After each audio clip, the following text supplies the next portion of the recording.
রিপোর্টটা এসেছে, এই তদন্ত রিপোর্টটার হচ্ছে গৃহীতর জন্য ছিল। আর ওই মামুন এই আসামি আব্দুল্লাল ওরফে প্রিন্স মামুন, উনি সিআরডিসি একটা জামিন থেকে আজকে পর্যন্ত জামিনে ছিল। তো আমরা হচ্ছে জামিনের বিরোধিতা করেছিলাম, কারণ উনি জামিন পাওয়ার পরে উনি জামিনের যে কন্ডিশন গুলো ছিল, কন্ডিশন গুলোর সুষ্ঠু ভায়োলেশন সে করেছে। আমার বাদীকে এবং এই মামলার সাক্ষীকে প্রতিনিয়ত সে বিভিন্ন মাধ্যমে ফোনে এবং ফেসবুকে ভিডিও বার্তার মাধ্যমে এবং ফিজিক্যালিও এই মামলা উঠিয়ে নেওয়ার জন্য এবং সাক্ষীদেরকে যাতে বিজ্ঞত সাক্ষী প্রদান না করে এই মর্মে বিভিন্ন ধরনের হুমকি দিয়ে আসছিলেন। এই বিষয়টা আমরা কোর্টকে অবগত করেছি। কোর্ট আমাদের এই চার্জশিট আমলে নিয়েছেন এবং এই একটা জিডি করা হয়েছে ওই হুমকি দামকির বিষয়। ওই জিডির রিপোর্ট আসা পর্যন্ত কোর্ট শুধুমাত্র ধার্য তারিখ পর্যন্ত জামিনটা দিয়েছেন। ওই জিডির রিপোর্টের ভিত্তিতে পরবর্তী জামিনের বিষয়ে ফয়সালা নেওয়া হবে। কোটি মানুষের আস্থার ভালোবাসায় 11 বারের মতো দেশের 1 নম্বর রেফ্রিজারেটর ব্র্যান্ড ওয়ালটন। আমাদের একটা মামলার ডেট ছিল, যেখানে চার্জশিট সাবমিট করার কারণে সেটা অ্যাকসেপ্টেন্সের একটা ব্যাপার ছিল। তো এই কার্যক্রমের কারণে আমি আজকে আদালতে এসেছি এবং আদালতে অবশ্যই ন্যায় বিচারের চাওয়ার কারণেই আমি আজকে আদালতে আমি এইটা স্থাপন করতে চাই যে মানুষ যত ফেমাসই হোক না কেন, যত সেলিব্রিটি হোক না কেন, যত টাকা পয়সার মালিকই হোক না কেন, যত ফ্যান ফলোয়ারই থাকুক না কেন, সে তার সুন্দর চেহারা বা তার ফেমাস হওয়ার যে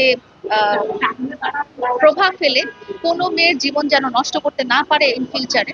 যেমন আমরা দেখে এসেছি অনেক অনেক অনেক নায়কের ক্ষেত্রে দেখে এসেছি, হ্যাঁ অনেক অনেক নায়কের ক্ষেত্রে দেখে এসেছি যে তারা একটা সম্পর্ক করেছেন কিন্তু পরবর্তীতে অস্বীকার করে গেছেন। তো সেরকম আমার মামলাটাতেও যেন এক্সাম্পল হয়ে থাকে যে কেউ যেন এই অন্যায়টা আর না করতে পারে, যে একটা সম্পর্ক আমরা করব, যখন ইচ্ছা তখন করব, লুকাবো বা প্রকাশ্যে আনবো, কিন্তু পরবর্তীতে যখন আমার স্বার্থ হাসিল হয়ে যাবে তখন আমি সেই সম্পর্কটাকে অস্বীকার করে ফেলবো।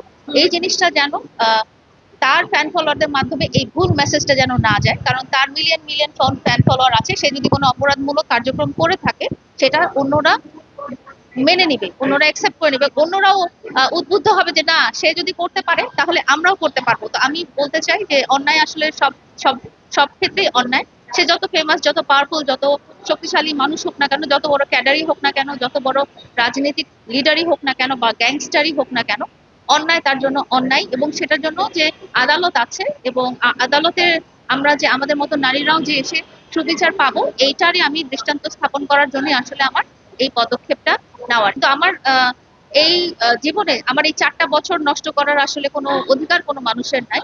তো আমি আদালতের প্রতি প্রতি আস্থাশীল এবং আমি আমি জানি যে আমার প্রচন্ড বিশ্বাস আছে যে আদালতে আমি ন্যায় বিচার পাবো এবং সুষ্ঠু বিচার পাবো।